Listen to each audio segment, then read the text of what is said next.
Aujourd'hui, on est en présence de Maud Alavez. Alors, premièrement, merci d'avoir accepté mon invitation. Merci à toi. Du coup, Maud, si tu devais résumer ton parcours en 2-3 phrases, comment tu te présenterais? Oula, ouais, c'est une question difficile, mais alors, si je devais le résumer en 2-3 phrases, moi j'ai un parcours assez atypique. J'ai commencé, je dirais qu'alors, si tu repars au tout début, moi j'étais l'élève modèle, tu vois, super forte à l'école pendant très longtemps. Mes parents pensaient que j'allais faire une carrière, tu vois, comme tout le monde, bonne salariée, tout ça. Je faisais Abibac, tu vois, genre, c'est la classe des intellos où t'as 12 heures d'allemand par semaine et t'as un double bac, etc. Bref, à Ok. 18 ans, je leur ai dit non, moi je veux faire une école d'art. Donc là, déjà, c'était le drame. Et un an après, je leur ai dit je quitte tout pour faire du mannequinat. Voilà, donc là, c'était 2 fois plus le drame. Et j'ai fait ça pendant 4 ans. Et après, je me suis rendu compte que finalement, bah, j'étais pas en train de devenir Kate Moss. Donc j'ai préféré repartir dans mes études en communication et marketing. Finalement, la force de stage, je me suis rendu compte que c'était pas non plus ce que je voulais faire exactement. Donc je suis partie en master entrepreneuriat à l'ESCP. Et ça, c'était l'année dernière. Et du coup, aujourd'hui, je me retrouve à fonder donc, le Sociala Club, qui est une école qui forme aux réseaux sociaux. Pas mal. Je suis presque arrivé à tout noter en même temps, mais c'était assez fort. Social Hack Club. Voilà. Bon. J'ai pas Ouais. mal de trucs pour débuter. Ok, donc ça c'est super intéressant. Alors, j'ai des questions déjà sur ton parcours. Comment tu t'es retrouvé Mm. donc, tu as dit un truc bibac, je savais même pas que ça Abibac. existait. Ouais, et comment tu te retrouves là-dedans? L'Abibac, en fait, en gros, c'est une section ouais, où tu as 12 heures d'allemand par semaine. Tu fais, en gros, moi, j'ai jamais eu de cours de français, tu vois, j'ai fait des cours d'allemand. Et l'histoire, je l'avais en allemand aussi. Comment je me suis retrouvée là? Parce que quand j'étais plus jeune, C'est un truc spécifique à la région non, Alsace? non, même pas. Même pas. En plus, c'est spécifique. Alors, c'est vrai que tous les lycées ne proposent pas ça. Mais c'est pas du tout spécifique à l'Alsace. Il y en a beaucoup plus en Alsace parce qu'effectivement ils sont plus proches de l'Allemagne. Mais moi en Ouais, plus j'étais en région parisienne quand j'ai fait ça. ok. Non en fait c'est parce que j'ai habité 3 ans en Autriche quand j'étais plus jeune. Et du coup quand je suis revenue en France, ben, j'avais déjà un avantage en fait sur les autres avec la langue de l'allemand. Et donc ben, après je suis partie en section internationale et puis donc après je suis partie en section Abibac. Voilà. Ok. Donc, t'es parti vers ça, puis après vers le mannequinat. C'est quoi qui t'a fait dire tu veux tout arrêter et maintenant tu veux aller dans le mannequinat? Bah juste parce que c'est une opportunité qui m'est tombée dessus en fait.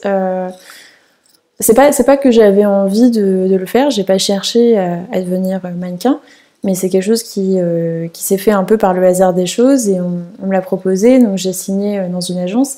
Et pendant quelques mois, j'ai quand même fait les deux, j'ai été toujours en école d'art et puis après, donc en même temps dans le mannequinat. Sauf qu'il y a un moment où en fait c'est pas possible de faire ces deux activités-là en même temps. Et du coup, voilà, il a fallu que je fasse un choix. Et comment je l'ai fait? Je l'ai fait en me posant la question, qu'est-ce que je vais regretter le plus? D'avoir quitté l'école ou de jamais avoir tenté l'expérience du mannequinat, même si je savais pas du tout où est-ce que ça allait m'amener. Mais pour moi, l'idée potentielle c'est un ticket de loto, tu vois, genre potentiellement tu gagnes, tu deviens millionnaire, euh, potentiellement tu gagnes pas et puis bon bah tu gagnes rien, mais au moins t'as tenté. Ok. Donc voilà, je voulais tenter. Ouais, après, est-ce que tu vois un point là-dedans qui est sur le côté, le fait d'avoir tenté, qu'est-ce que t'en ressors de ça? Parce que c'est pas juste d'avoir tenté, je pense que le fait d'avoir vécu cette expérience t'a appris des choses qui te servent pour la suite de ton parcours, non? Ouais. Euh, Bah oui, bien sûr, mais alors du coup je suis pas sûre d'avoir compris ta question. La question, c'est parce que tu dis c'est une chance d'avoir tenté et puis si tu Ouais. gagnes pas, tant pis. Mais qu'est-ce que tu considères que tu as gagné en faisant ça quand même? Est-ce que a posteriori, il y a des choses que maintenant, dans ton côté entrepreneuriat, ça te sert? Ouais, bien sûr. On va faire ça Ah ok, comme dans ce ça. sens-là. Ouais, bah en fait déjà, je pense que ça m'a appris à travailler. C'est con, tu vois, mais genre quand j'avais 18 ans, normalement t'es étudiante à l'école, tu bosses pas, ou alors tu fais des petits boulots de temps en temps l'été, mais moi j'avais jamais vraiment travaillé. Et en fait là, ça m'a appris à me lever le matin, parfois très tôt. Ça m'a appris à fermer ma bouche, étonnamment. Enfin pendant un moment, mais en gros on t'apprend voilà, dans le mannequinat, à être jolie, à pas parler, c'est terrible, mais c'est vrai, et je pense que parfois c'est utile, même si, moi justement, c'est une des raisons qui fait que j'ai voulu arrêter, mais au moins ça m'a appris, voilà, à me taire quand c'était nécessaire. Ça, je pense que c'est bien. Et ça m'a montré aussi un autre univers, quoi, que pas beaucoup de monde, je pense, ont accès. Donc l'univers du luxe, l'univers de la mode, l'univers de la photographie, ça m'a permis de découvrir aussi tout le processus de création, tu vois, d'un vêtement et en fait qui est réplicable dans plein d'autres industries aussi. Donc je trouve que c'était hyper intéressant. Alors du coup, pour nous situer un peu, parce que dans le mannequinat, tu peux avoir fait juste des photos genre pour des mecs pas du tout connus ou avoir bossé avec des groupes de luxe. Donc c'est quoi le niveau où tu te situes et les interactions que tu as eues dans ce fil-là? Ouais. Moi, j'ai jamais été connue, hein, parce que sinon, j'aurais peut-être Sinon, pas j'aurais arrêté. continué. Mais non, qu'on se le dise. Non, par contre, je gagnais très bien ma vie. Effectivement, en fait, dans le mannequinat, il y a différents types de carrières. Va y avoir ce qu'on appelle les mannequins images, genre qui font tous les défilés, qui font les magazines et qui, au début, gagnent pas leur vie. Et puis après, si ça marche bien, elles font les campagnes parfums. Et là, tu vois, elles prennent un gros ticket, elles s'achètent un appart à chaque campagne parfum, quoi. Et après, tu as les autres, un peu plus. Bon, il y a différents types de carrières, mais en gros, moi, j'étais le type vache à lait. Tu vois, je sais pas si tu vois, genre dans C'est pas très... La Matrix Boston Consulting Group, tu sais, tu as différents types de produits. Tu as les produits stars et puis les produits vache à lait, genre ceux qui ont Ah, pas ok. forcément une croissance, mais en fait qui génèrent beaucoup de cash. Ben, en fait, moi, c'était ça.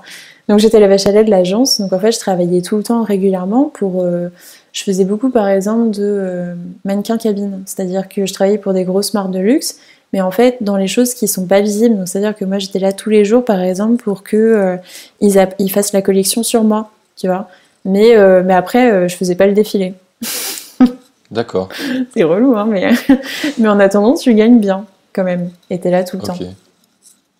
Ok, intéressant. Alors, tu me parles d'un milieu que je ne connaissais Mm. absolument pas, donc je découvre totalement. Donc Ouais. du coup, c'est un peu le côté, ce que tu disais tout à l'heure, je vais y arriver hein, si je perds pas mes mots, mais le côté où t'as pas ton mot à dire, etc., qui t'a fait potentiellement avoir envie de changer. Et pourquoi la com marketing? Qu'est-ce qui t'a orienté vers ça? Tu vas rigoler, mais en fait, Bah non, vas-y. à 23 ans, du coup, je me dis, ok, je suis pas en train de devenir Kate Moss. Ce que je fais, j'ai fait le tour, ça me plaît plus, j'ai envie de changer. Et puis j'ai envie de contrôler ma vie. Donc du coup, qu'est-ce que je vais faire? Eh ben, je me suis posé la question. En fait, je suis allée sur joblétudiant.com, un truc comme ça, là, tu sais, les sites Ouais, pour faire des tests de personnalité, d'orientation, un peu à la con, mais en fait qui sont pas si bêtes que ça et qui te mettent en fait un peu des évidences au nez. Et du coup, j'ai fait ce test et il m'a sorti marketing. Et du coup, ok, j'ai regardé ça et en fait avec un nouveau regard, parce qu'on m'avait déjà dit ça finalement quand j'avais 18 ans. Et à l'époque, je voulais pas l'entendre et là, je l'ai vu différemment et j'ai lu toutes les fiches de poste, j'ai lu toutes les descriptions et je me suis dit ah ouais, en fait, bah pourquoi pas, moi c'est ça qui m'intéresse, c'est ce que j'aime bien. Il y avait un lien, tu vois, quand même, avec la publicité, le mannequinat, la publicité ou l'école d'art que j'avais fait avant, tu vois. Donc moi, j'y voyais un ouais, lien. Et je me suis dit, bah voilà, je vais commencer par là. Ouais. ok. Oui, ça te faisait un peu passer de l'autre côté de l'objectif, quoi, finalement. Enfin, pas en allant prendre des photos, mais dans le côté création plutôt que juste. Ouais, Ok. ouais, c'est ça. Donc, du coup, tu as fait une école là-dedans. T'as fait combien de Mm. temps là-dedans? Bah alors, j'ai fait 4 ans à l'ISCOM, en communication marketing à Paris. Et normalement, tu fais 5 ans, mais moi, j'ai skippé la 5e année et je suis partie direct en master entrepreneuriat à l'ESCP.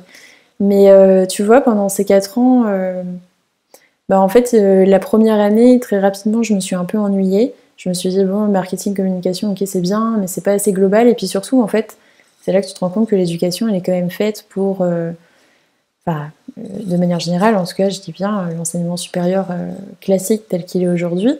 Et il est fait pour des gens qui ont 18 ans et qui sont un peu paumés, qui savent pas trop pourquoi ils sont là et qui sont pas prêts à étudier. Et quand t'es motivé, tu vois, comme moi, là, j'avais 23 ans, je savais pourquoi j'étais là. Et franchement, tu t'ennuies, quoi, en fait. C'est trop lent, ça va super. On te répète tout le temps les mêmes choses. Donc en fait, je me suis dit, bah tiens, je vais m'inscrire à la fac d'économie-gestion à côté parce que ça me suffit pas d'avoir. Pour en avoir plus, ouais. Oui, pour en avoir plus. Et parce que j'avais envie d'avoir une vision plus globale en fait de la gestion d'une entreprise, mais à cette époque-là, j'avais pas encore conscientisé que c'était vraiment ça qui m'intéressait, en fait, la gestion d'entreprise de manière générale. Et tu vois, c'est au bout de 4 ans justement de stage, etc. et d'expérience que je me suis dit, mais en fait, ce qui m'intéresse, c'est pas la com, c'est l'entrepreneuriat, quoi. D'accord, ouais. Et du coup, t'es reparti de zéro quand t'es parti en entrepreneuriat ou t'as pu faire un pont de... Alors, je sais pas comment ça s'appelle, c'est un bridge. Non, c'est pas vraiment un pont. Bah, en fait, c'est. Non, non, parce que master entrepreneuriat, en fait, c'est un master spécialisé, donc c'est un bac plus 6 en théorie. Et du coup, je pouvais rentrer dedans alors que j'avais pas le bac plus 5 parce que j'avais déjà de l'expérience professionnelle. Où, tu vois, c'est là où le mannequinat, bah, c'était utile, même si D'accord. c'est pas un job en Ok. tant que salarié vraiment. Ça rentre quand même, ça rentrait dans l'expérience professionnelle. Ok, intéressant. Et du coup, qu'est-ce qui t'a... C'est en faisant le côté sur les cours, j'ai perdu le nom, sur la gestion d'entreprise, que tu t'es intéressé finalement à l'entrepreneuriat ou t'as fait... Il y a eu d'autres choses qui t'ont donné le goût à ça? Ouais. La faculté d'économie-gestion, tu veux dire, c'était ça? Ouais, c'est ça.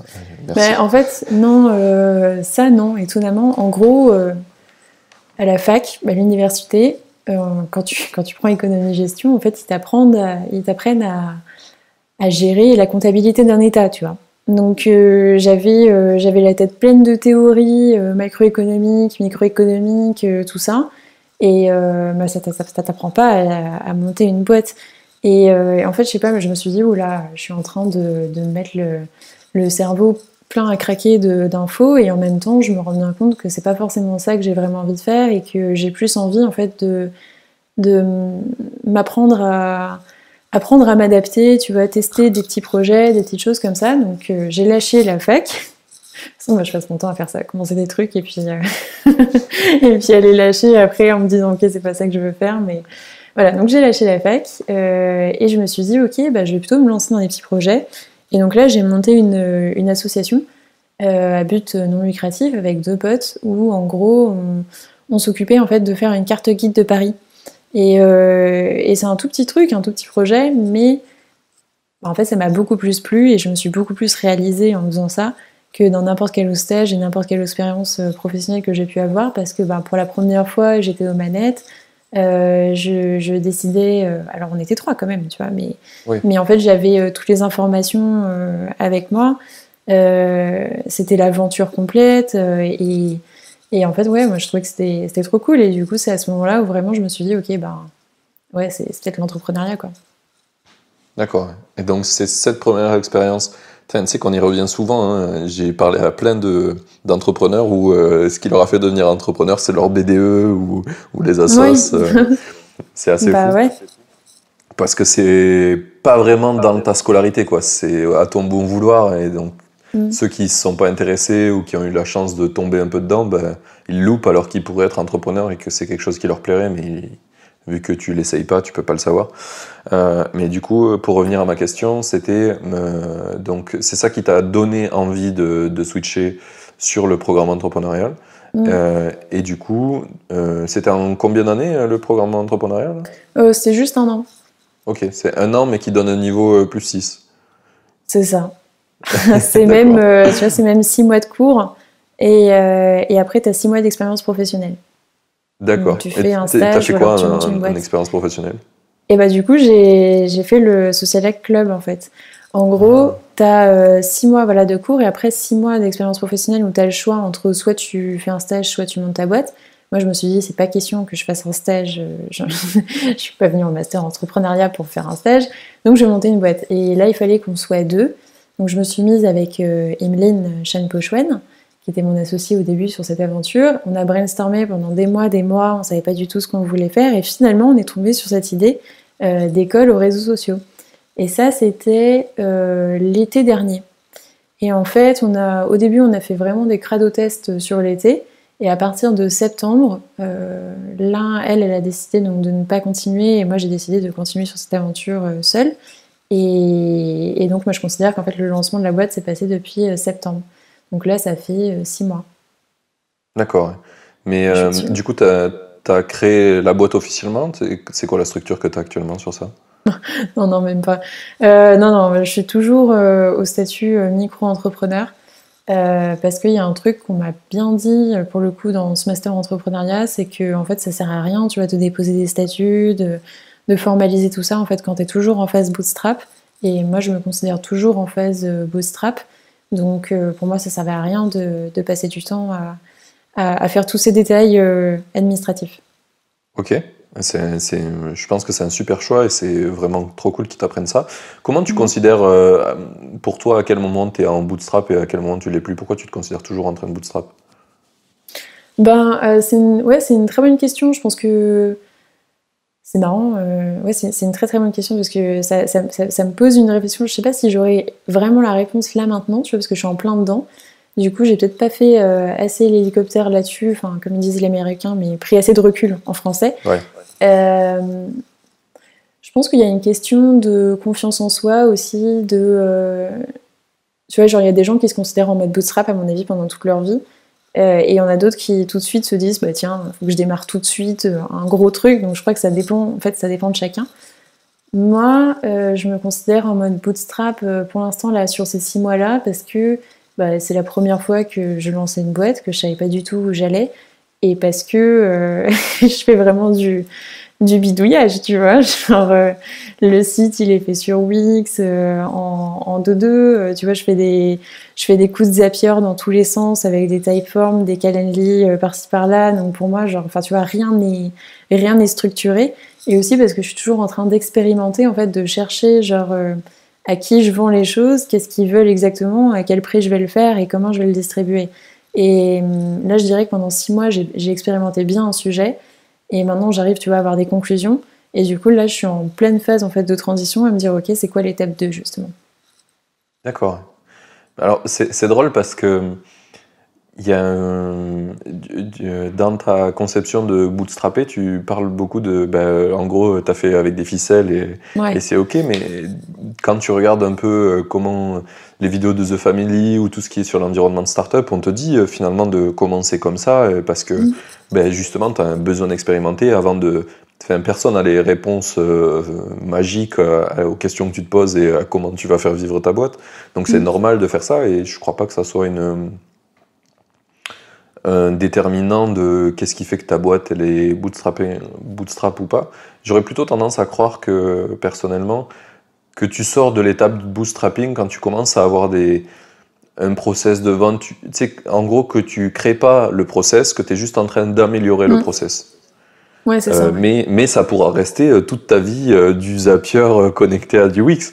Mais quand tu Mm. commences à juste peaufiner, à faire que ça roule bien, que tu gères des nouveaux cas de figure un peu différents, mais que tu as toujours bien ton process huilé, je pense que c'est à ce moment-là où moi je me dirais que je suis plus en train de bootstrapper, mais que j'essaie vraiment de growth, tu vois, de grossir. Mais après, tu peux garder toute ta vie des petits outils qui font le taf, hein. Moi, je pense que ça peut grave le faire. Si tu regardes Pieter Level, il n'y a pas longtemps, il a fêté les 1 million de chiffre d'affaires avec... il avait tout codé son site Nomadlist, donc je ne sais pas si tu connais, mais c'est un site pour trouver tes lieux où tu vas vivre en tant que nomade. Et du coup, ce site, il était dans un seul fichier de code, tu vois, et sans aucun outil.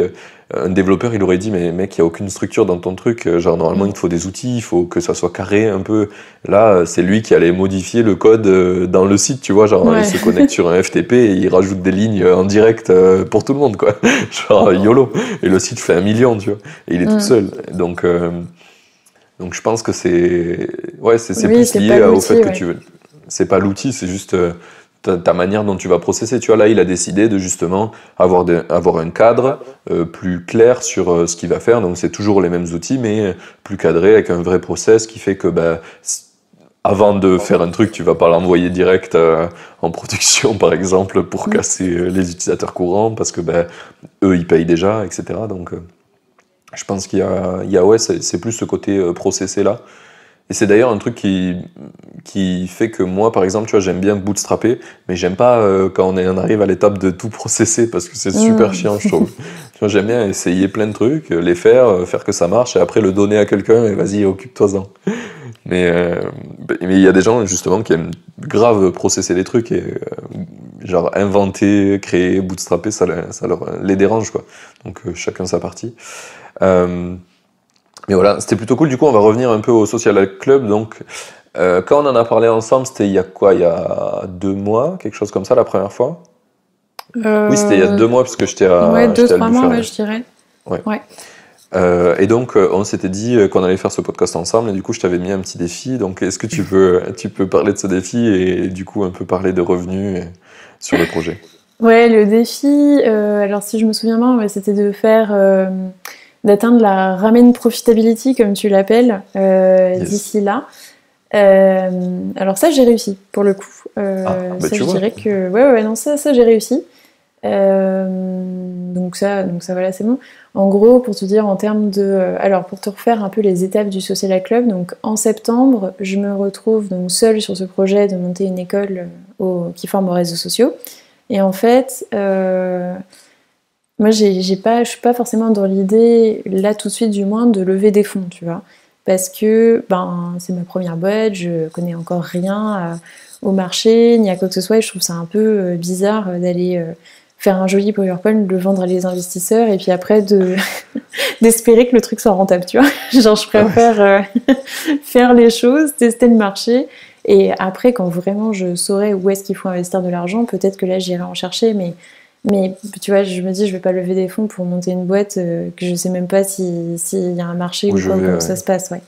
Bref, donc moi, la stratégie que je me suis dit, comme monter une école, ça se fait quand même pas en un jour et que c'est un projet assez gros, c'était, je vais d'abord commencer par vendre des masterclass de 2h30, des modules, en fait, à 50 € en live, et en fait, le but du jeu, ça va être de les cumuler au maximum pour après arriver donc à un chiffre d'affaires suffisant.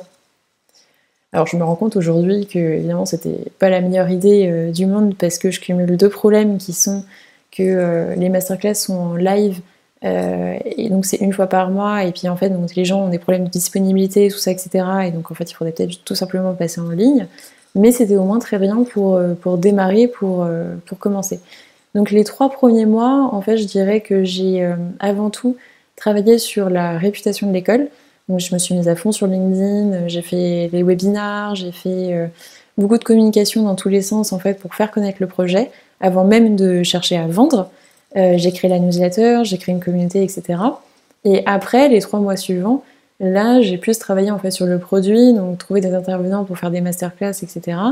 Les développer et les vendre. Et donc là j'arrive à ces 6 mois de conclusion où je me dis bon ok j'ai compris comment acquérir des clients, j'ai compris comment faire de la visite, comment faire une marque, comment vendre, ça marche. Pour chaque masterclass j'avais à peu près une vingtaine de clients donc c'est pas mal. Maintenant voilà le problème c'est que le modèle en lui-même de faire du live une fois par mois avec un seul canal d'acquisition n'est pas le plus optimal et du coup il faut que je réfléchisse à passer à l'étape 2 quoi.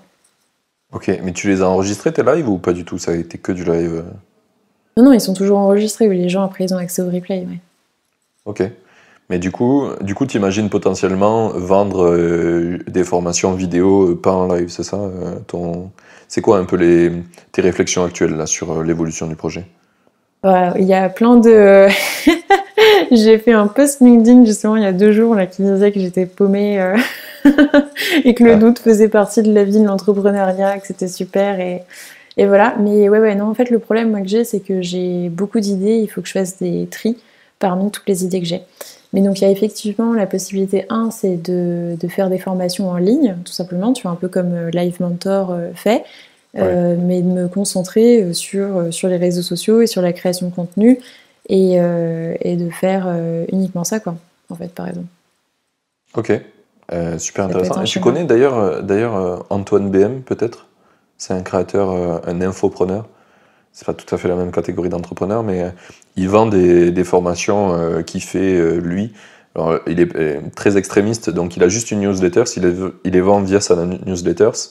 Et le côté qui est intéressant, c'est qu'il arrive à les faire, genre il en produit une par semaine à peu près de formation, ou une toutes les 2 semaines, et il les fait assez rapidement, assez light, avec très peu de montage. Mais en gros, il interagit beaucoup avec sa newsletter pour savoir c'est quoi les besoins actuels, et du coup, si lui il a l'expérience là-dedans, il ship une formation, quoi.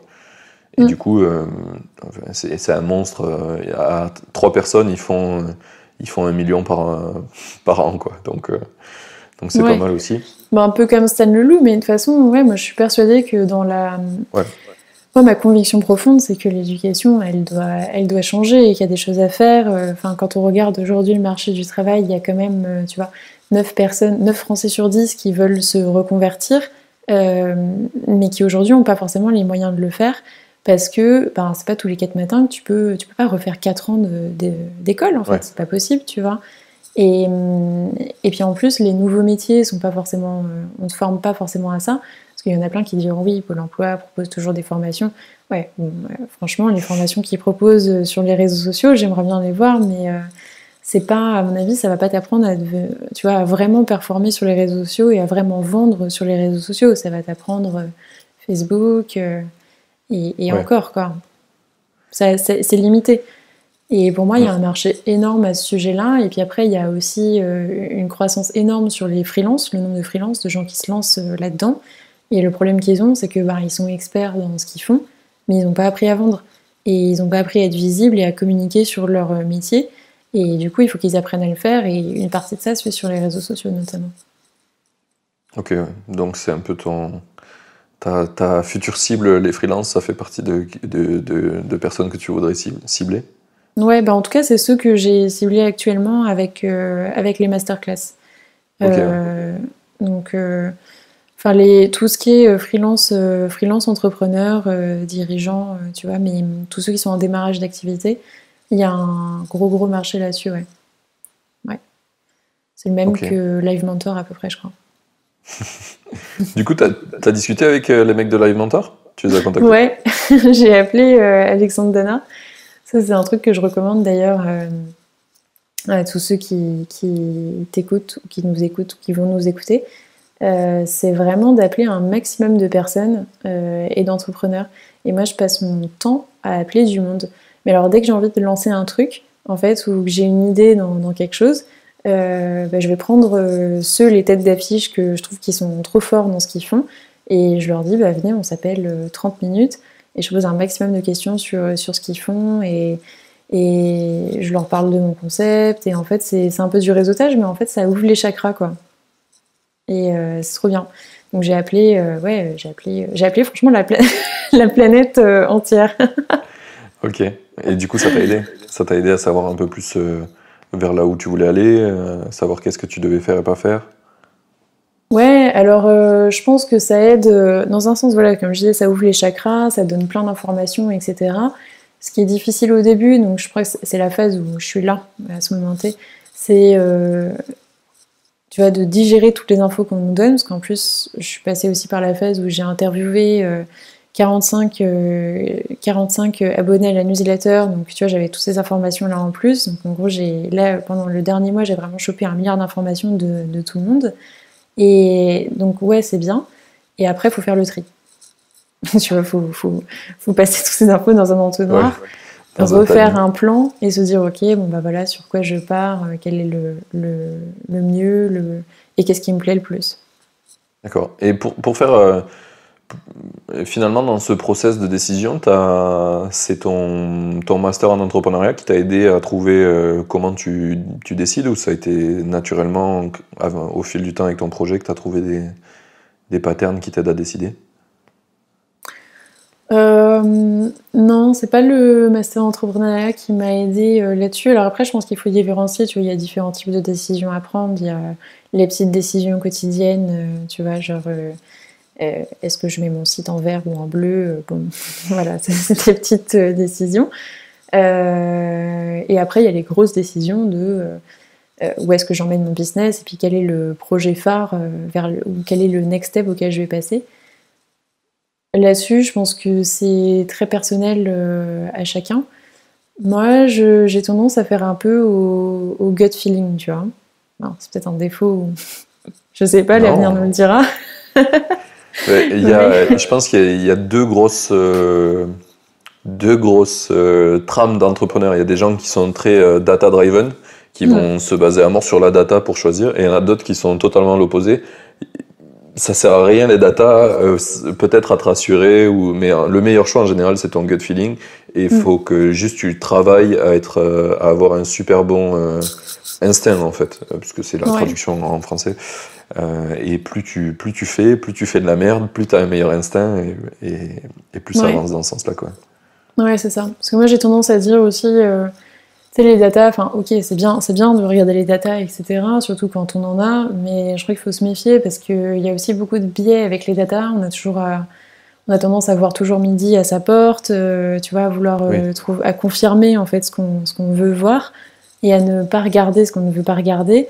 Et du coup, on en revient en fait à se dire, ok, où est-ce qu'on a envie d'aller c'est foncièrement? ça. T'as juste pris les datas pour te trouver une excuse, Voilà, quoi. c'est ça. Et donc, pour moi, en fait, tout est là-dessus.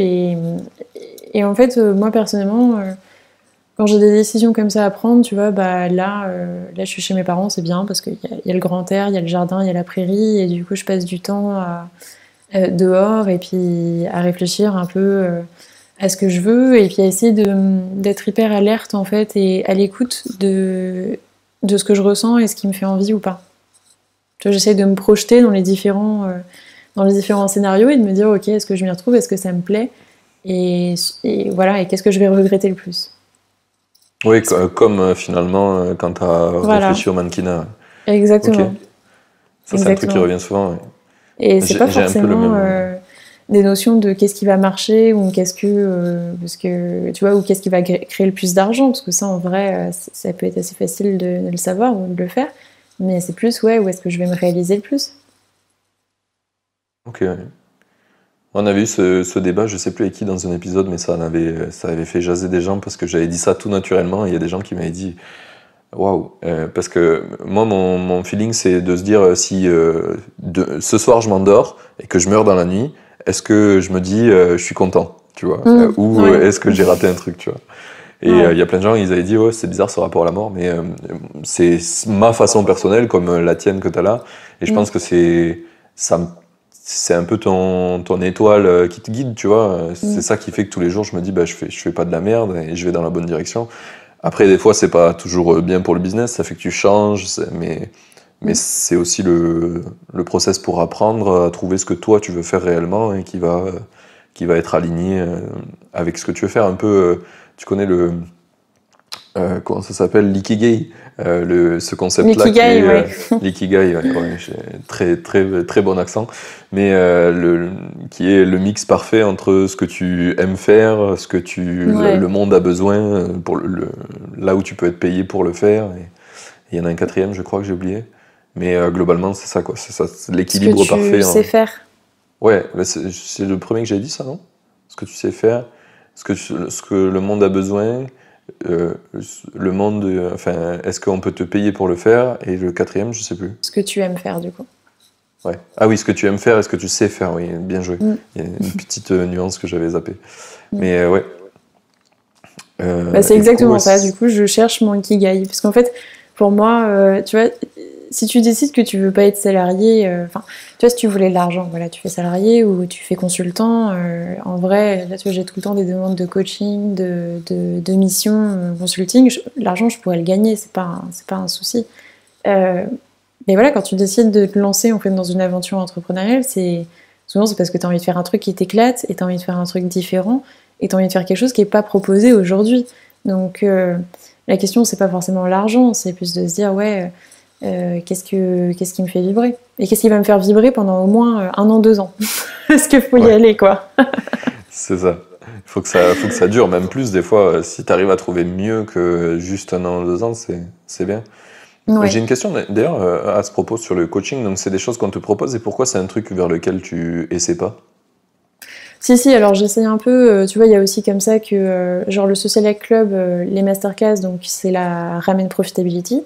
Et après, moi, pour avoir quand même une vie un peu plus décente, je prends des missions freelance à côté. Ok. Donc, je fais je fais des sessions de coaching, je fais du freelance, des missions qu'on me propose en branding, en plein de choses, mais toujours relayées quand même aux réseaux sociaux. Je trouve ça sympa, mais d'un autre côté, j'ai quand même bien conscience que ça va pas m'aider à développer vraiment le projet, tu vois, parce qu'en fait, c'est de l'argent qui est uniquement relié au temps que je passe, et du coup, tu vois, ça scale pas d'une certaine manière. Et moi, je suis pas nécessairement en train de vouloir devenir la nouvelle licorne, mais par contre, j'ai quand même un besoin d'évolution qui est certain, et en fait, je préfère, tu vois, passer du temps à construire un petit château et le faire tourner qui fonctionne, et puis après me dire ok, maintenant que j'ai libéré du temps sur ce château là qui fonctionne, quel château je vais construire à côté. Et en fait c'est pas avec les missions freelance que tu peux faire ça. Clairement pas, ouais. Et alors, j'avais cette discussion il y a pas longtemps avec un entrepreneur qui change aussi pas mal, Julien Coulot, je l'ai eu dans le podcast. Il vit pas loin de chez moi en ce moment, donc je suis à Madère pour ceux qui savent pas. Et on est plein de nomades là-bas. Et du coup, on avait cette discussion et en fait, lui, par exemple, il voulait emprunter en ce moment pour acheter un appart, tu vois, faire de l'investissement IMO. Et les banquiers, ils lui ont dit, bah en fait, mec, t'es tellement pas stable qu'on peut pas te prêter parce que tu changes de projet tous les 1 an et demi, 2 ans. Donc c'est non, quoi. Mais c'est genre, c'était considéré comme quelqu'un à risque. Même si tous tes projets ils marchent pendant les 2 ans, ça marche pas pour nous, quoi. Et du coup, je trouvais ça drôle parce que j'ai l'impression que ça reflète un peu comment. C'est mon futur, c'est ça? J'irai pas jusque-là, mais actuellement, le parcours passé que tu as fait, ça y ressemble un petit peu sur ce changement-là. Et du coup, là, je trouvais ça intéressant. Mais après, il y a un truc que je voulais aller creuser aussi, c'est comment tu répartis ce temps entre ton projet principal et tes autres side projects. C'est quoi un peu la répartition du temps? Je fais, en général, j'essaie de dépenser une demi-journée aux missions freelance par semaine. Donc ça va. Et comme en fait je facture relativement cher, du coup ça me fait tenir le mois, quoi, finalement. Ça, plus les masterclass. Mais voilà, et puis je m'y retrouve comme ça. Et après, il y a aussi donc l'association que je continue quand même, où là, j'essaie justement de rendre ce château de sable pérenne pour pouvoir passer au château de sable numéro 2, mais on essaie de trouver des bénévoles, tu vois, changer l'équipe pour qu'en fait il y ait vraiment des gens qui la reprennent. Et là, j'essaie d'y dépenser aussi pareil 2 à 3 heures par semaine. Okay. Donc au total, je dirais qu'il y a peut-être une journée qui est consacrée à d'autres projets que le Social Club, et puis le reste vraiment au Social Club. Ouais. Ok. Donc là, ça fait, ce que tu nous as dit, ça fait 6 mois que tu es sur ce projet-là. Pour le moment, il t'ennuie pas, ça va? Ah non, ça m'ennuie pas du tout. Ah non, ça c'est clair. Non, je suis pas en train de dire que je vais arrêter le Social Club. Hein. Non. C'est pas la question que je suis en train de me poser. C'est plus, quelle est la direction que je prends? Est-ce que je me dirige vers les freelances, ou est-ce que j'essaye autre chose, ou alors est-ce que j'essaie de construire tout de suite une école vraiment plus badass, ou est-ce que je fais de la formation en ligne? C'est plutôt ces questions-là en fait que je me pose. Mais non, ça m'ennuie absolument pas. Non, moi, pour le coup, je trouve que moi, ce qui m'éclate justement, c'est de faire des trucs différents, et puis le Social Club, c'est vraiment ça qui me fait marrer. C'est que, tu vois, même dans la communication, je fais tout le temps des blagues, je mets des gifs partout, et en fait, ça me fait marrer de me dire que c'est possible et qu'il y a personne qui m'en empêche, tu vois. Ah, mais clairement, genre, tu vois, si j'étais dans une boîte et qu'on me disait de faire une newsletter, il y a plein de trucs que j'ai écrits où on m'aurait dit, mais attends, mais tu peux pas écrire ça quand même. Et en fait, moi, ça me fait trop marrer de me dire que du coup, c'est possible, et je suis sûre qu'en fait, les gens, ils le suivent aussi pour ça. Mais d'ailleurs, c'est pas que je suis sûre, c'est que je le sais parce que je leur ai demandé et puis ils m'ont dit oui. Donc, je pense que voilà, les gens, ils en ont aussi un peu marre, tu vois, de la communication corporate, trop classique et trop boring, et que, en fait, moi, ce que je leur propose, c'est un peu plus frais, quoi. Bon, ça les fait marrer. C'est plus humain, quoi, finalement, parce que il y a un vrai truc qui était morose, on va dire, dans la communication corporate, c'est que tout est ultra lissé parce que il faut faire attention à notre image, machin. Enfin, c'est déshumanisé au total, alors que si tu fais des conneries ou si tu fais des trucs marrants, c'est cool. Et enfin, moi je sais que dans le podcast, c'est un des trucs qui me plaît, c'est qu'on peut dire ce qu'on veut et que, enfin, genre, quand Petit Voyou il parle des trucs qu'il faisait, là, c'était je sais plus quel épisode, mais où il a parlé que quand il était plus jeune, il a dealé pour se trouver une street cred parce qu'il voulait faire du rap. Enfin, c'est drôle parce que bah, tu vois à quel point on est capable de faire des conneries en tant qu'être humain pour essayer de ressembler à ce qu'on voudrait être, quoi. Et puis il s'est rendu compte que c'était de la merde, il a arrêté de faire ça et il a appris. Et c'est bien, je trouve, de pouvoir le dire parce que les gens en face, qui eux aussi font des conneries parce que bah, ils ont la sensation qu'il faut le faire pour ça, bah, ils se sentent mal à l'aise, tu vois, de faire des conneries, du coup ils les font pas, donc ils sont frustrés, ils en font moins que ce qu'ils devraient, ils apprennent pas ce qu'ils devraient, et du coup bah, ils sont stuck. Et ça, je pense que toi et moi, on en connaît plein, des gens qui sont stuck dans leur truc et et du coup, à cause de l'image, à cause de ce qu'on pourrait dire d'eux, ils font pas, et du coup bah, ils sont pas heureux. Et c'est grave dommage. Ouais, pour moi, faut oser. Et puis, tu vois, en fait, il y a un truc qui m'a interpellée dans ce que tu as dit, genre que les marques font attention à leur réputation, à leur notoriété. Moi, je pense pas que l'authenticité, parce qu'en fait, c'est ça que je transmets, tu vois, en faisant des blagues et en étant comme je suis, en mettant des gifs qui, moi, me font marrer. En fait, c'est l'authenticité. Je pense pas que ça atteigne la notoriété. Je pense même, en fait, que ça la sert plus qu'autre chose. Et tu vois, par exemple, quand j'ai fait mon post il y a 2 jours sur LinkedIn qui commençait en disant que j'étais paumée, que en ce moment, je me posais la question si je devais pas élever des lamas au Pérou. Ah ouais, j'ai Et vu. ben, ouais, et ben, finalement, tu vois, ce qui se passe, c'est qu'il y a énormément de gens qui ont commenté, qui se sont retrouvés là-dedans et qui se sont sentis touchés, qui se sont dit, bah, merci Maud de passer un message comme ça, parce que c'est vrai que tout le monde, en fait, a tendance à mettre plutôt l'inverse, à dire, bah, je sais où je vais, je suis hyper, tu vois, Ouais, hyper tout va fière, bien. hyper claire, tout va bien, surtout dans les entrepreneurs, je lève des millions, je les refuse. Bon. J'adore Guillaume, hein, j'adore la vie, c'est tout, Petite pique. je le dis, mais... Mais tu vois, genre, c'est la communication, c'est uniquement ce qu'on voit passer. Et on voit jamais les moments de vulnérabilité ou les moments de doute, les moments de faiblesse. Et pourtant, je pense que c'est 50% de l'expérience en fait de l'entrepreneuriat. Et personne n'en parle. Tout le monde a un peu honte. J'aurais dit plus. Ouais, voire plus. Tu vois, je vais pas dire plus pour pas pour pas faire peur, mais pour pas paraître comme une loseuse. Ouais. Mais en vrai, je pense que c'est plus. Oui, effectivement, tu vois, c'est peut-être. Ouais, tu passes 60%, 70% de ton temps dans la loose, dans le doute, tu vois, je sais pas, dans des... c'est le concept de trial and error. C'est d'abord, il faut faire plein de trucs pourris qui marchent pas Ouais, avant bah de oui. comprendre. Et Bah oui, c'est d'apprendre, ça. mais c'est genre comme quand t'as appris à faire du vélo, quoi. T'as mis pendant je sais pas combien de temps, t'as galéré, t'as fait que des trucs pourris, et puis d'un coup ça marche, et là ça devient super bien. Mais d'abord, Ouais. il faut passer par une phase où t'apprends, quoi. Ou des fois t'as de la chance, ça marche du premier coup, mais ça c'est des chanceux. Oui, et puis ça marche du premier coup pendant combien de temps? Après, tu vois, faut se poser la Oui, question, mais genre, enfin, je pense que rien n'est permanent, tout est temporaire, et donc même si tu vois ça a marché un temps, ça va pas dire forcément que ça va marcher tout le temps. Et puis un succès, c'est pas forcément difficile d'avoir un succès une fois. Ce qui est difficile, c'est qu'il soit répété plusieurs fois. Et c'est ça. Ouais. bref, du coup, voilà, tout ça pour dire que l'authenticité, la vulnérabilité, genre, bah, c'est des choses que, à mon avis, les gens cherchent en ce moment. Mais clairement, mais je pense que pour revenir au truc des marques de tout à l'heure, c'est que en fait on a eu une espèce de galvaudage qui a fait que ben, les marques elles se sont encouragées entre elles à être de plus en plus corporate et du coup maintenant elles peuvent plus repartir en arrière parce qu'elles ont Ouais. l'impression qu'elles sous-performeraient si elles faisaient, tu vois. Du coup elles sont bloquées dans ce truc-là. Mais je pense qu'il va y avoir une grosse vague d'entreprises qui vont mourir comme ça parce qu'elles pourront plus, elles seront stuck. Et et il y a plein de nouvelles entreprises beaucoup plus humaines, beaucoup plus honnêtes, beaucoup plus transparentes sur ce qu'elles font qui vont arriver parce que ben, ça a plus de chances de durer. Quand tu te mens pas à toi-même, que tu mens pas aux autres, il y a quand même plus de chances que ça marche, quoi. Les gens peuvent comprendre quand tu as des difficultés dans ta boîte. Enfin, je sais pas si tu le vois dans le Social Club, mais quand tu es transparent, moi je l'ai vu avec mes projets, ben, quand il y a un truc qui marche pas, je dis bah, je suis désolé, effectivement c'est cassé, ça marche pas, je vais essayer de le réparer au plus vite, mais là j'ai plein de trucs qui sont cassés par exemple, les mecs ils disent ouais pas de problème, alors qu'ils ont payé, tu vois. Et si tu dis juste rien, enfin tu les aides pas à se projeter, ben, ils sont là, c'est de la merde ce produit. Et c'est plus toi, t'es plus une personne qui gère ce produit, c'est juste un produit, une corporation, et du coup ils disent ah encore une boîte qui fait des millions sur le dos des autres, tu vois. Donc il y a une vraie perception différente de ça, quoi.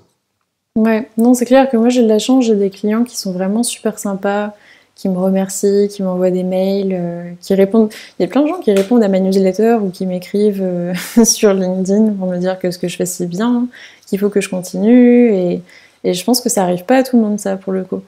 Et je pense que c'est parce que voilà, j'ai cette approche-là qui est hyper fun, hyper différente, hyper authentique. Et du coup, les gens, ils accrochent en fait.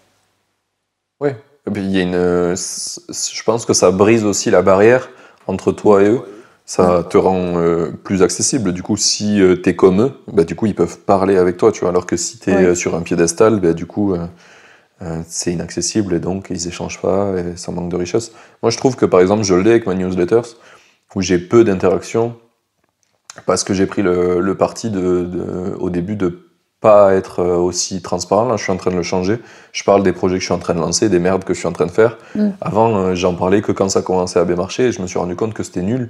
J'essaye de faire que les gens ils soient plus inspirés à lancer des projets. C'est pas en leur montrant que les trucs qui marchent que je vais y arriver. En tout cas, personnellement, tu vois. Mais c'est dur au début de s'exposer, d'être transparent sur ça. T'as l'impression un peu que t'es nul, mais en fait, t'es juste une personne qui apprend et qui avance aussi. Bah ouais, c'est ça, ouais. Mais d'ailleurs, si tu veux des retours sur ta newsletter, la meilleure des choses à faire, moi, ce que je fais, c'est que j'ai toujours un PS à la fin qui dit PS, n'hésitez pas à répondre pour nous dire ce que vous pensez de la soucoupe, parce que ça s'appelle la soucoupe. Et si vous avez des questions auxquelles on peut répondre, et promis, on répond à tout le monde, on le lira avec plaisir. Et du coup, systématiquement, il y a des gens qui répondent, quoi. Okay. Tu vois, c'est cool. Mais après, PS. en fait, ouais, voilà, un petit PS humain qui dit bah, dis-moi ce que t'en penses. Ou après chaque article que je propose, ce que j'ai tenté aussi, c'est de mettre des typeforms, tu vois, qui demandent en fait l'avis des gens sur tel article. Et il y en a toujours une partie en fait qui est contente de donner son avis.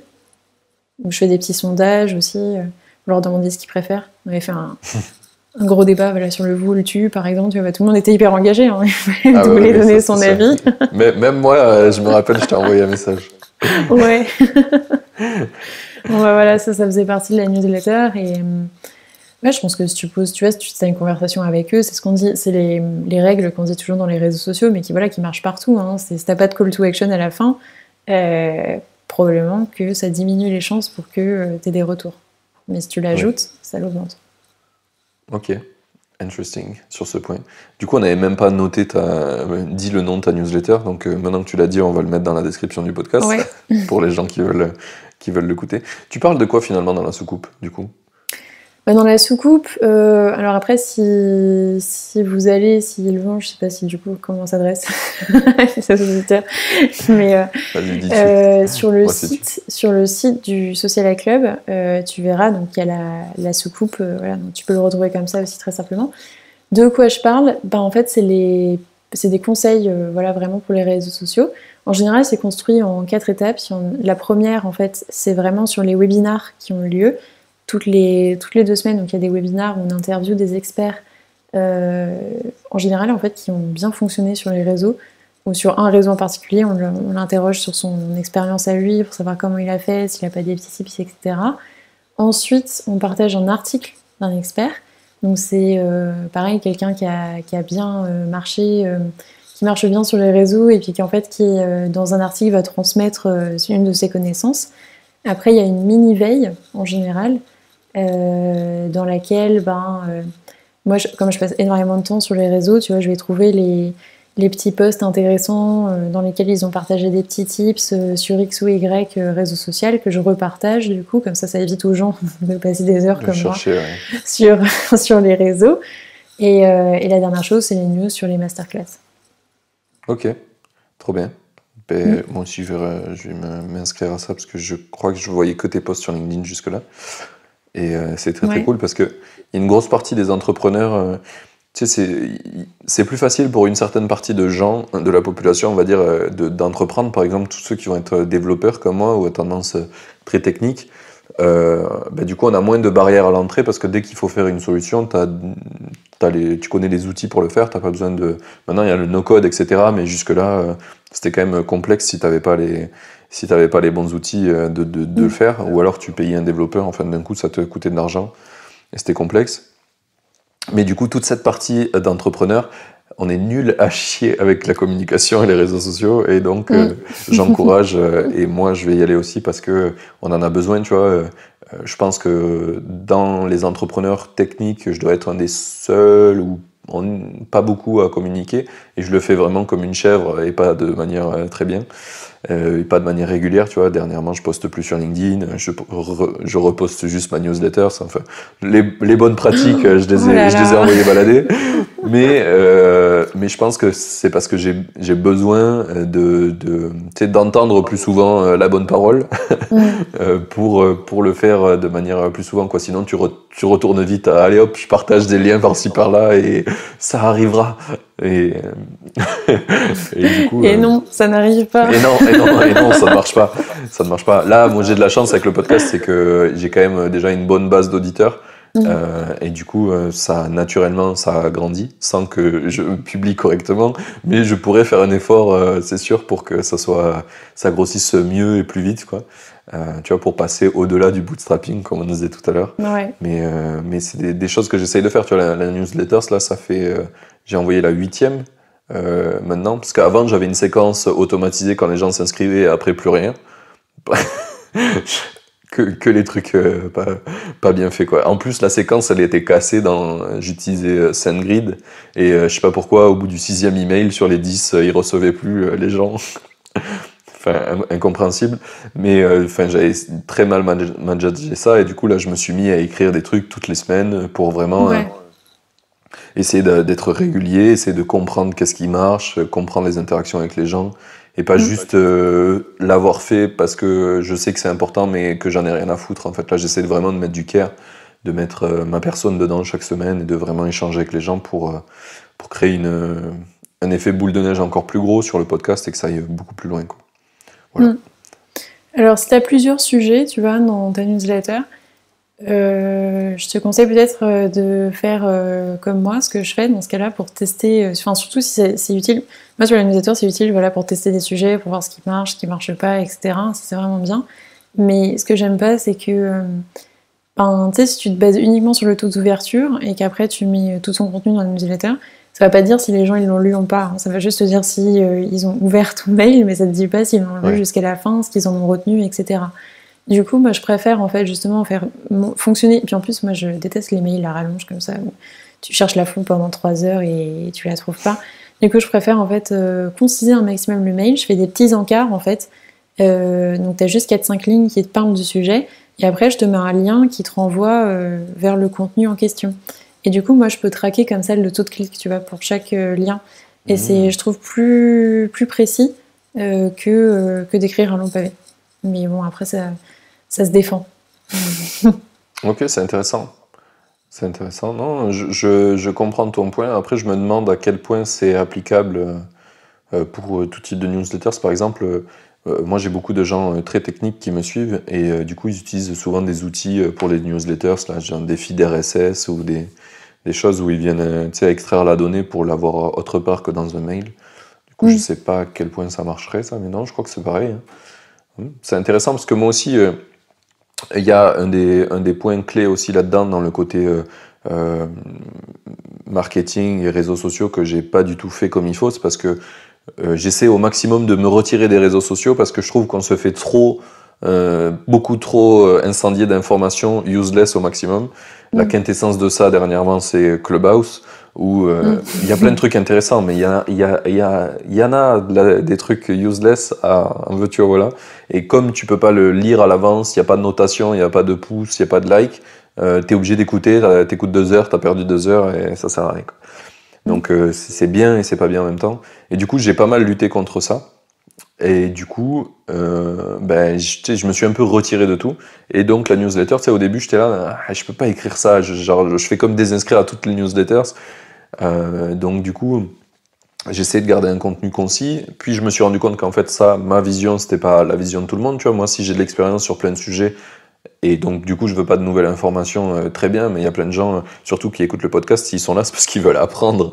Donc, du coup, si je leur donne pas d'informations, c'est juste pas ce qu'ils attendent. Donc, c'est stupide. Donc, maintenant, je fais des contenus un peu plus longs, mais c'est vrai que je trouve que c'est quand même long et chiant, et c'est un peu contre nature, tu vois, pour moi. Donc le côté petit article, ça me plaît bien quand même. C'est plutôt Bah alors sympa. Merci après, pour le attention, parce tips. que quand j'ai dit, tu vois, dans la newsletter, genre en soi, genre le mail en tant que tel, tu vois, c'est un petit résumé.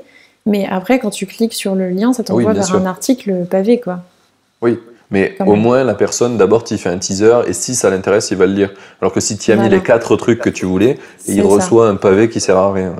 c'est ça. Et du coup, ouais, ça me plaît bien. En plus de ça, je gagne un petit avantage sympa, c'est que si tu rediriges sur des articles, ça te fait genre du blogging, potentiellement, que je n'ai pas Mm. actuellement. Et en plus de ça, je vais pouvoir corriger s'il y a des fautes et des conneries. Parce que Ouais, par exemple, ma dernière newsletter, j'ai envoyé que de la daube.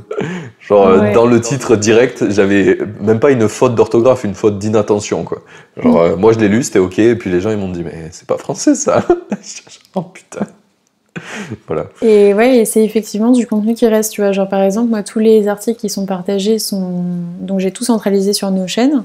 Et du Ouais. coup, là, en fait, je suis en train de construire une espèce de bibliothèque de contenu avec tous les articles et tous les résumés de tout ce que j'ai fait qui est compilé sur Notion.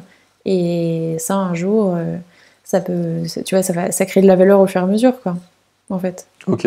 Ah, c'est Ça intéressant. peut Par se contre, monétiser aussi, quoi. oui, oui, oui, clairement.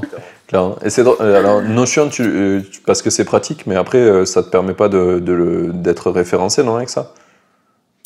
Non, parce qu'en fait, moi, mon intérêt, quand même, c'est de proposer, tu vois, il y a du contenu qui est gratuit et qui est, de toute façon, enfin, la newsletter est gratuite. Ouais. Il y a du contenu que tu trouves donc facilement sur Internet, genre si tu vas voilà, sur la chaîne YouTube, là, tu as les webinars. Par contre, il faut quand même un intérêt à être, enfin, à être inscrit à la newsletter. Ok, c'est un petit Et advantage, ouais. bah ouais, ouais, c'est exactement ça. Pour que les gens ils aient quand même envie d'ouvrir la newsletter toutes les semaines, il faut leur donner un truc. Et donc, tu vois, par exemple, les résumés des webinars, là, c'est partagé uniquement dans les newsletters. Ou alors, parfois, ce qu'on faisait dans les webinars, c'est qu'on proposait, en fait, à la fin, de, de faire des retours, en fait, sur les profils des gens en live par l'expert, tu vois. Et genre, en fait, les personnes qu'on avait, ben, souvent, c'était des gens de la newsletter, tu vois, à qui on avait demandé en amont de partager leur profil. Donc, c'est pareil, tu vois, ça te fait des petits unfair advantage comme ça. Et des raisons Ok, ouais. supplémentaires, en fait, de faire partie de cette newsletter. C'est pas juste une newsletter, du coup, c'est un peu plus, genre, client plus, quoi. Ouais. C'est quoi tes stats un peu sur la newsletter? Tu peux nous en dire? Ouais, bah, le taux d'ouverture, alors, aux dernières nouvelles, il était assez bon, j'étais à 55%, et puis là, récemment, genre, le taux a grandi, enfin, on est passé à, il y a 2300 abonnés qui sont arrivés assez rapidement, du coup, le taux d'ouverture a un peu baissé, je pense que, en fait, je suis en train de me battre avec Mailchimp et les spams, qui sont un peu un enfer, Ouais. mais donc là, c'est à 45%, ce qui est quand même toujours plus qu'une newsletter Ah bah oui. classique. Et en général, sur les articles, là, le dernier, tu vois, il y a eu presque 200 clics. Stylé. C'est pas mal, en fait, Grave, grave. sur un article. Mm. Bah, surtout qu'il est paru dans ta newsletter, donc ça fait quand même des étapes intermédiaires. Ouais, Il faut qu'ils aient ouvert le mail, faut qu'ils soient allés jusqu'au moment du clic et qu'ils aient cliqué. Donc c'est une mm, belle preuve d'engagement sur ta masse totale, donc plutôt ouais. cool.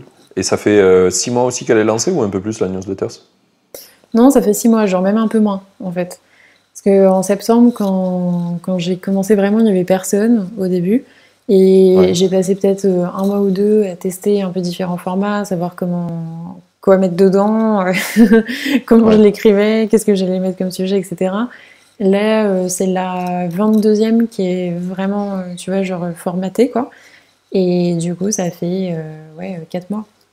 Toutes les semaines du coup? Ouais, tous les lundis matins, Ok, c'est ça. trop cool. Putain, faudrait que j'apprenne à être régulier aussi, moi. C'est tous les mardis, à peu près. À peu près. Mardi ou mercredi ou jeudi, et des fois vraiment quand je suis en retard. Ouais, c'est important d'être régulier aussi sur ces choses-là. Ouais. T'as, Après, t'as itéré sur l'heure ou sur le jour ou c'est comment ouais. t'as choisi? Au début, j'avais fait lundi matin en me disant il y a plein de newsletters qui s'envoient le lundi matin, il doit y avoir une raison, ou alors Ouais. Ou je sais pas, genre en me disant ouais, c'est bien, c'est le début de la semaine, ça me permet de commencer la newsletter en disant hello, bonjour, j'espère que vous avez passé un beau week-end, tu vois, c'est con, mais au moins t'as quelque chose Ouais. pour commencer, plutôt que de faire ça en plein milieu de semaine. Et puis en fait, je voulais aussi, comme les webinars sont tous les mercredis, pour moi, il fallait pas que ce soit le même jour, il fallait que ce soit un temps de décalage quand même suffisant Tu pour peux que les les gens aient le annoncer. temps de s'inscrire, ouais, ou alors que suffisant après pour faire les résumés et que en fait la communication soit étalée un peu toute la semaine, tu vois. Genre comme ça, ils ont des petits rappels un peu toute la semaine que Ouais. Hello Coucou, le Social Club existe. Donc au début j'avais tenté le lundi et puis après je me suis dit, j'en avais parlé à quelques-uns qui me disaient ouais, moi j'ai pas le temps de lire le lundi donc je préfère avoir ça le week-end, donc j'ai tenté le samedi. Et en fait, comme il y en a d'autres qui m'ont répondu, il y a des gens, tu sais, pour te dire à quel point ils sont investis, genre qui m'ont répondu à ma newsletter en disant mais pourquoi tu les envoies le samedi? J'aime pas ça, pourquoi tu changes pas? Et donc du coup j'ai fait un petit sondage, hein, j'ai demandé, bah voilà, on a tenté, Ok. bah finalement quel jour vous préférez, et puis en fait j'ai pris celui que les gens préféraient, donc c'était le lundi. Voilà. Ok. Trop bien ça. Et du Ouais, coup, tu as fait ça via les typeforms en bas de l'email, quoi. ouais c'est ça. Ouais, bah en fait tu vois j'ai rajouté un petit encart quoi, genre un petit sujet, topic sondage, voilà bonjour, on ne sait pas quel jour vous arrange pour recevoir la newsletter. Et du coup, dites-nous. J'ai même posé la question de la fréquence au passage, tu vois, est-ce qu'une fois par semaine c'est bien, ou est-ce que vous préférez une fois toutes les 2 semaines ou une fois par mois? Et là aussi, ça confirme qu'une fois par semaine c'est bien. Mais je pense que voilà, ça Ok. dépend en fait de ta communauté, c'est pas le cas pour tout le monde. Peut-être que toi, Oui, avec oui, des devs. c'est surtout le process Mm, qui m'intéressait, le process de comment tu es arrivé à échanger avec les gens pour définir ça, quoi. mm, Je crois que c'est vraiment ça le plus important, tu vois, c'est pas le résultat, parce que souvent on nous faisait ça là sur LinkedIn à un moment donné, vu que j'étais pas mal, j'ai essayé pas mal de trucs sur LinkedIn aussi quand même, malgré que je fasse moins de bons trucs maintenant, mais à un moment donné, les gens ils disaient il faut poster tel jour à telle heure, etc. mm. Et ça n'a rien à voir, enfin c'est pas une règle absolue, c'est parce que toi, quand tu as fait tes expériences, pour ton sujet, ça marchait. Mais ça veut pas dire que les gens qui t'écoutent, qui écoutent une autre personne, ça va marcher à cette heure-là, quoi. C'est le processus de comment tu l'as défini qui est important pour pouvoir le reproduire plutôt que juste prendre qu'est-ce que tu as appris, quoi. Parce que l'apprentissage est très relatif, alors que le processus, il peut se partager. Ouais, complètement. Ouais, je suis d'accord. Bah, moi, je pense que voilà, faut tester les choses et faut demander, faut pas hésiter à connecter avec la communauté pour savoir. Et après, je pense que aussi, tu vois, ce que je fais bien pour avoir un maximum d'interaction, c'est qu'il y a un bon lien entre mon LinkedIn et la newsletter dans le sens où, tu sais, sur LinkedIn, bah, je réponds à tous les commentaires, on m'envoie plein de messages, je réponds aussi. En fait, j'essaie vraiment de créer des relations avec les gens, bon, dans la limite du possible, bien sûr. Tu vois, je Oui. dis pas qu'on va devenir potes ou qu'on va commencer à boire du champagne ensemble, mais comment dire, tu vois, genre je réponds vraiment aux gens, quoi. Je prends vraiment du temps à regarder leurs commentaires et à me dire, bah tiens, qu'est-ce qui les intéresse? Quand il y a quelqu'un qui me rajoute, je lui demande pourquoi il m'a rajouté. Je passe du temps à lui demander quels sont les sujets qui lui l'intéresseraient, qu'est-ce qu'il a envie de savoir sur les réseaux sociaux, quels sont ses blocages. On passe du temps en fait à échanger juste avec les gens. Et du coup, tu vois, en fait, comme finalement il y a peu de personnes qui font ça, et ben en fait ils se rappellent de toi plus simplement, et donc ça leur donne plus envie d'aller voir ta newsletter, et comme tu as ouvert le dialogue, ça leur donne plus envie aussi après de répondre à la newsletter. Parce qu'ils se disent comme elle est disponible sur LinkedIn, elle sera aussi disponible sur la newsletter, et puis même sur la masterclass, pareil, ou en fait sur Donc, tous les... Tu vois. ouais, c'est plutôt très clair. Et je vois que ça a vraiment eu un impact de ouf sur ton business, le fait d'être vraiment en communication. C'est bête mais, à dire, mais le fait d'échanger vraiment avec les gens avec qui tu veux, finalement pour qui tu veux créer un business, ça a vraiment, j'ai l'impression que c'est très game changer. Tous les Mm. entrepreneurs, en tout cas que je vois qui explosent en général vachement bien, c'est parce qu'ils arrivent à faire ça, ils arrivent à vraiment créer un canal privilégié d'échange avec leurs cibles Mm. potentielles. Et du coup, après, ben, c'est vraiment beaucoup plus simple, tu vois. On parlait de Guillaume tout à l'heure, mais le fait qu'il ait créé le plus gros groupe Facebook de gens qui font du cold emailing, bah, forcément, il a un canal ultra privilégié pour comprendre qui sont ses potentiels clients et du coup faire le meilleur produit pour eux, quoi. Donc ça a vraiment un impact de ouf, je trouve. Ouais. Ouais, non, mais c'est sûr que, tu vois, dans la formation aux réseaux sociaux, il y a énormément de formateurs.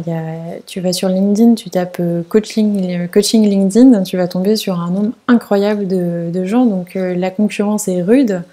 Et c'est clair que... Et en plus, moi, j'avais absolument aucune expérience, aucune... Enfin, tu vois, j'ai un peu débarqué comme ça, comme un gros boulet de canon en plein milieu de LinkedIn. Et pourtant, bah voilà, j'ai réussi à trouver des clients. Il y a quand même plus de 100 clients qui sont passés dans les masterclass, tu vois. Genre, c'est pas rien non plus en moins de 6 mois. Clairement. Mais du coup, j'ai une question par rapport à ça. Comment tu as pu te sentir légitime de le faire si finalement tu n'avais pas non plus masse d'expérience sur les réseaux sociaux? C'est quoi qui t'a donné la légitimité pour le faire? Comment tu t'es lancé là-dedans vis-à-vis de ça? Ouais, c'est une bonne question. C'est marrant parce que moi je me sens toujours pas pas vraiment légitime. Donc je sais pas, écoute, je suis là, voilà, je le fais. Je me dis juste que j'ai pas le choix. Je me dis qu'il faut bien commencer quelque part et qu'il fallait bien que je le fasse. Non, ce que j'ai fait au début, plus sérieusement, c'est que j'ai surfé sur la légitimité des autres, en fait, tu vois. Et j'ai pas menti. En fait, je suis pas arrivée sur les réseaux sociaux en disant, en étalant toute ma science et en disant, voilà, sur LinkedIn, il faut poster à telle heure, il faut faire telle chose, c'est Maud qui l'a dit. Non, en fait, moi, je suis arrivée avec la vérité qui était, bon, bah voilà, moi, j'y connais pas grand-chose forcément à LinkedIn, mais j'ai l'impression qu'il se passe un truc. Parce que, en tout cas, je vois Grégoire Gambato poster et vendre ses formations, ou du moins on dirait qu'il vend ses formations. J'en vois d'autres, tu vois, qui pareil, en fait, qui communiquent, etc., qui vendent l'inbound marketing dans tous les sens. Mais la question, c'est est-ce que ça marche? J'avais vraiment envie de savoir si ça marchait. Et du coup, je me suis dit, quel est le meilleur moyen pour ça que de faire des interviews, des webinars, de leur demander.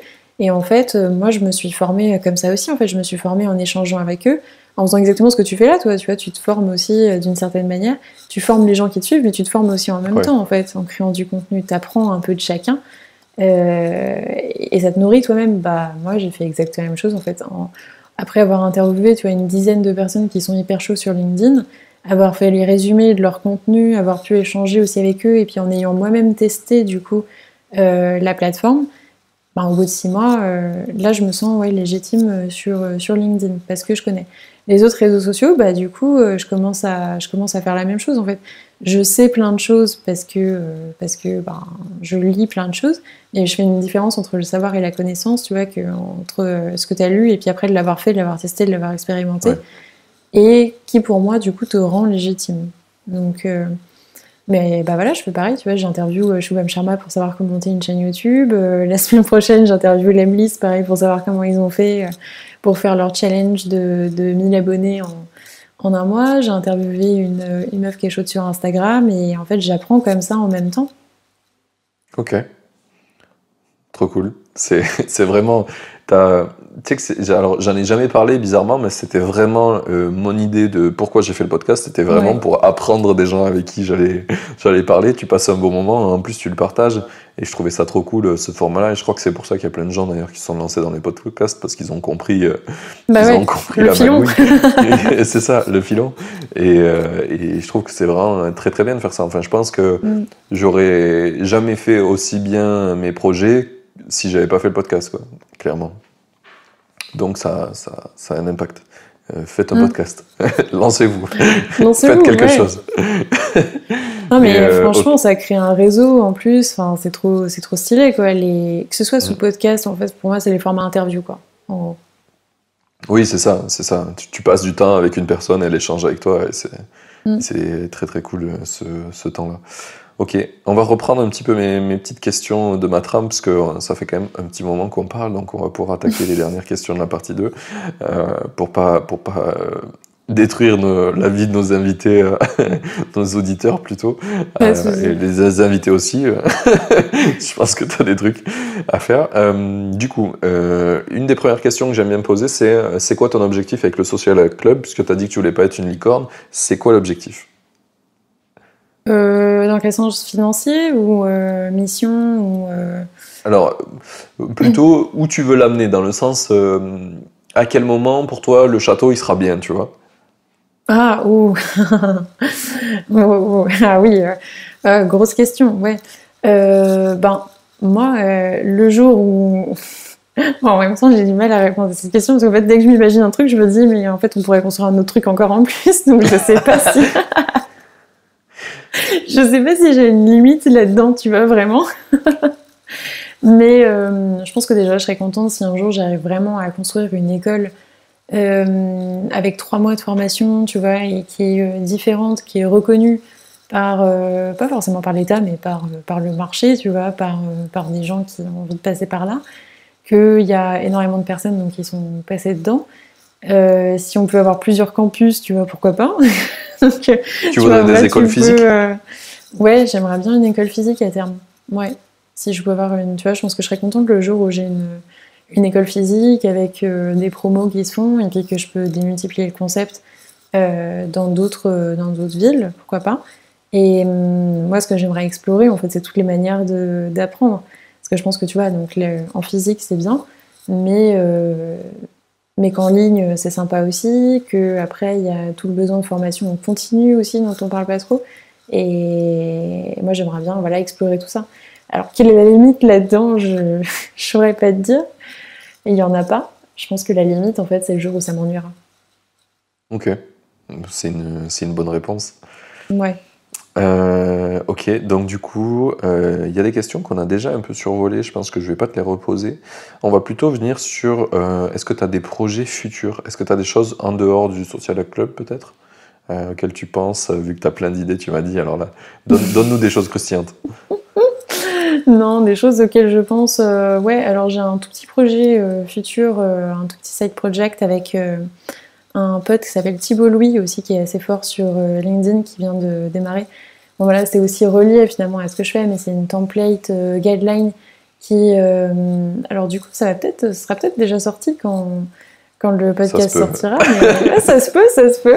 Parce qu'on va faire ça assez rapidement, mais genre c'est une guideline pour t'aider à trouver ta ligne éditoriale, tu vois. Donc voilà, c'est un petit projet. J'ai sur l'association. Sinon, non, pour moi, c'est le Social Club à fond. Ok, trop bien. Attends, quand même, il faut la construire, cette école en physique. Oui, j'ai déjà pas mal de choses à faire avec ça. C'est vrai qu'il y a du taf, clairement. Ouais. Du coup, on a parlé un petit peu de tes projets futurs. Maintenant, je pense qu'on a fait le tour aussi de pourquoi finalement tu t'es lancé en indépendance, parce que tu voulais pouvoir tout choisir toi-même, quoi. C'est faire finalement. Ouais. Oui. Ouais. Je suis peut-être trop têtue pour le salariat. Et en fait, j'aime pas faire les choses comme tout le monde, tu vois. Genre, Ouais, t'es arrivé à faire le mannequinat quand même 2 ans, hein. Je pense qu'il y a des gens qui n'auraient pas, ils seraient pas arrivés à juste, on leur dit tais-toi et sois là, quoi. C'est dur, je pense. Ouais. Donc, Ouais, c'est très dur. Non, c'est très dur, mais après, ce qui me faisait tenir, c'est que bon, bah, c'est quand même un milieu un peu paillette, et puis en plus, c'est différent. Voilà, justement, c'est différent de ce que beaucoup de gens vivent, et du coup, moi, je me plaisais là-dedans. Mais en fait, foncièrement, ce qui m'angoisse, c'est l'idée de savoir ce qui va m'arriver dans 1 an ou 2 ans, tu vois. Genre, en fait, et le salariat, pour moi, c'est ça, un peu. Tu vois, c'est... Genre, quand tu fais une carrière je te sors L'Oréal parce que c'est le premier qui me vient en tête, puis aussi parce que j'ai fait un stage là-bas, mais tu vois, leur carrière est toute tracée. Tu sais très bien, genre, si tu veux être directeur marketing... T'as des milestones très clairs. Ouais, voilà, ouais. t'as des milestones hyper clairs, genre, bah, faut leur faire 3 ans là, puis après 3 ans là, puis non, non. Et du coup, moi, j'ai l'impression, en fait, que... je sais pas, genre, c'est me mettre dans un train, et puis appuyer sur le bouton start, et puis voir ma vie défiler, et je sais très bien comment ça va se passer, et genre, moi, ça m'angoisse, en fait, dans un certain sens. Je suis plutôt d'accord avec toi. Je préfère avoir justement, je sais pas, une espèce d'ouverture des possibles et de te dire que, bah ouais, que tu vois, je peux faire une école avec plein de campus, tout ça c'est ouvert. J'en sais rien en fait, justement, de ce que ça va devenir. Je peux te dire ce que je peux faire dans 3 mois ou dans 6 mois ou dans 1 an. Et voilà, c'est la limite. Mais je peux pas aller vraiment plus loin concrètement. Et en fait, ça me plaît comme ça, quoi. Et puis, je crois qu'il y a un truc vraiment ouf que je kiffe dans l'entrepreneuriat, c'est que même si on peut se douter ce qu'on va faire dans 6 mois, ça se peut que ça soit totalement pas ça. Ouais, Et ça, c'est c'est ça, trop ouais. fort. Ouais, C'est c'est en ça. fait, dans 6 mois, on reparle, on a tous les deux changé de projet, enfin, Ouais. on n'est plus dans le même endroit. Enfin, Ouais. On a c'est, rencontré quelqu'un, on s'est dit, ah bah tiens, finalement, son truc, je le kiffe, je vais faire ça. Ouais, c'est c'est ça. ça. Moi, j'aime bien ça, en fait. Cette notion de liberté. Enfin, c'est pas qu'une notion, c'est la liberté, en fait, qui va avec. Mm. Ok, trop bien. Et du coup, alors ça là, je te l'ai pas dit dans les questions finales, mais Oui. YOLO. Qu'est-ce que tu aurais aimé qu'on te dise avant que tu te lances? Bah rien du tout en fait. Enfin, ce qu'on m'a dit, bah, je sais pas. Tu vois, vu que moi j'aime bien l'expérimentation. En fait, on a beau me dire plein de trucs, de toute façon, j'écoute pas toujours. Je bats les couilles. Très bien. Oups, Oups. Non, mais désolée. c'est un bon truc parce que Moi j'ai besoin, tu vois, ouais, d'expérimenter les trucs par moi-même, de me mettre bien la tête dans le mur pour me dire que je suis effectivement dans le mur. Et ou de réussir ce que je pensais qu'il allait réussir. Donc, en fait, ah non, quoi. Quand j'ai besoin d'infos, je vais les chercher, mais voilà, j'ai pas de regrets, donc j'aurais pas spécialement voulu qu'on me dise un truc avant que je commence. ok. Mais c'est une très très bonne réponse, je trouve. Il y a plein de gens, je pense, qui se. Tu sais, je crois que quand t'es comme ça, et qu'au début t'écoutes le reste de la population, mais t'as juste l'impression d'être un idiot ou d'un incapable, tu sais, parce que t'arrives pas à écouter, alors que tout le monde te dit, mais il faut écouter, fais pas toi Mm. tout seul. Et je trouve que c'est nul, parce qu'il y a des gens, ils sont faits pour expérimenter eux-mêmes et vraiment vivre les choses et tenter, alors qu'il y en a pas du tout, tu sais, tu les mets dans une position d'entrepreneur, et moi ça m'est arrivé avec des collaborateurs, on leur dit, t'es entrepreneur avec nous, il avait pas du tout prévu, il était perdu. Parce Mm. que c'est pas quelque chose qu'il espère, et ça le rendait très malheureux au final, tu vois, d'être dans cette position-là, parce qu'il avait besoin de cadre, d'un truc structuré qui lui dit où c'est qu'on va, etc. Et c'est ok. Mais ça devrait être ok dans l'autre sens aussi. Si t'es Mm. vraiment ce que finalement la seule qualificatif qu'on te donne, c'est que t'es borné ou que t'écoutes rien. Enfin, c'est que négatif, quoi. Alors que ça devrait être Mm. juste, bah, t'es ce type de personnalité. Du coup, bah, vas-y, entreprends, fais des choses, découvre, et tu vas être super heureux, tu vois. Mais bon, je pense qu'un Mais c'est jour pas, l'école en plus, changera. c'est pas vraiment que j'écoute pas, c'est que et j'ai besoin de l'avoir fait pour avoir vraiment compris. Pour moi, c'est pas exactement la même Ouais. chose. Et il y a plein Oui. de choses sur lesquelles j'écoute, et puis j'ai pas besoin de les tester pour savoir que effectivement l'autre a raison, et puis que je vais pas. Enfin, tu vois, t'as pas besoin de tout tester non plus, quoi. T'as pas besoin de te planter un couteau dans la main pour savoir que ça va faire mal. Mais tu vois ce que je Mais veux il y en dire. a, il y en a. Mais il y a des choses où ben tu sais pas et t'as besoin de le voir, quoi. C'est ça, clairement. Je pense qu'il y a c'est un genre de curseur. T'as un côté très extrémiste où tu écoutes rien du tout, et il y en a où tu écoutes moins. Ça Ouais, dépend où tu te positionnes, mais du coup, tu as des profils différents. Et je pense que mon point, c'était juste qu'il faut laisser exprimer ça. Il faut pas ouais. dire non, ne sois pas comme ça. Juste, faut s'écouter et trouver des moyens que ça marche bien pour toi, quoi. Mm. Mais ok. Du coup, ta citation préférée? Ouais, c'est celle de Yoda. Vas-y. Il dit, do or don't do, but there is no try. Tu vois, fais ou ne fais pas, mais il n'y a pas d'essai. Ah, c'est intéressant ça. J'adore. J'adore, je la sors tout le temps. Ah ouais? Ouais, Mais assez souvent.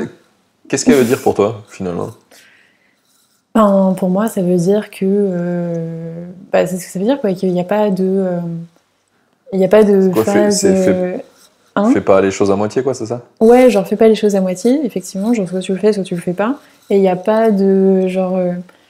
Se déculpabiliser en disant bon, j'essaye, tu Ah vois, je oui, vais. Non, en fait, tu le fais. Tu le tu fais, fais et puis jusqu'au tu bout. vois. Et puis Ouais. si ça marche pas, ça marche pas. Mais tu le fais. Ok, ouais. Ouais, c'est plutôt cool comme citation. Mm. Je pense que ça fait écho avec le truc de tout à l'heure. Si je veux y aller, je vais y aller jusqu'au bout, quoi. Mais ouais, elle est cool. Ou Elle est j'y cool. vais pas, tu vois. Mais au moins, Ouais, tu fais voilà, ton ou tu le choix. fais pas, quoi. Il n'y a pas d'espèce d'entre-deux, je vais faire le truc à moitié, parce que comme ça, en fait, si je me rassure en me disant si ça n'a pas marché, c'est parce que je l'ai pas fait entièrement. Ouais, Bah, non, ça a pas non, marché en parce fait, que. voilà. Sinon, tu grandis pas en plus, je pense. Comme ça. C'est ça, ouais. Ouais, je pense que c'est un bon processus d'apprentissage, vraiment Mm. aller jusqu'au bout, quoi. Des choses. Ouais. Ok, très bien. Et du coup, la petite question fatidique, où c'est... non, avant, calme-toi. Quel est le prochain que je dois faire venir quel est le prochain invité que je dois faire venir dans le podcast selon toi? Bah alors du coup, comme tu m'as piqué tous ceux que je voulais dire, euh, je vais en tenter un que t'as peut-être pas déjà dit. Théo Lyon. Alors, je l'ai pas dit, mais Il est j'ai le passé? contact. Non, Ah, t'as le il va contact? passer. Il va passer potentiellement. Ouais. Zut, décidément, c'est Mais terrible. c'est trop cool. C'est trop cool. Ça veut dire que j'ai bien ciblé, j'ai bien fait mon taf et tu m'as donné la bonne personne. Donc c'est très bien. C'est-à-dire qu'on a... T'as le droit de citer des gens que j'ai déjà. Hein. Ouais, que c'est clair de qui tu veux. Mais ouais, non, Théo Lyon, je pense que... Bah, tu vois, je l'ai eu en webinar et moi, je suis assez impressionnée parce il est jeune. Bon, après, je sais que c'est pas une question d'âge, mais je sais pas.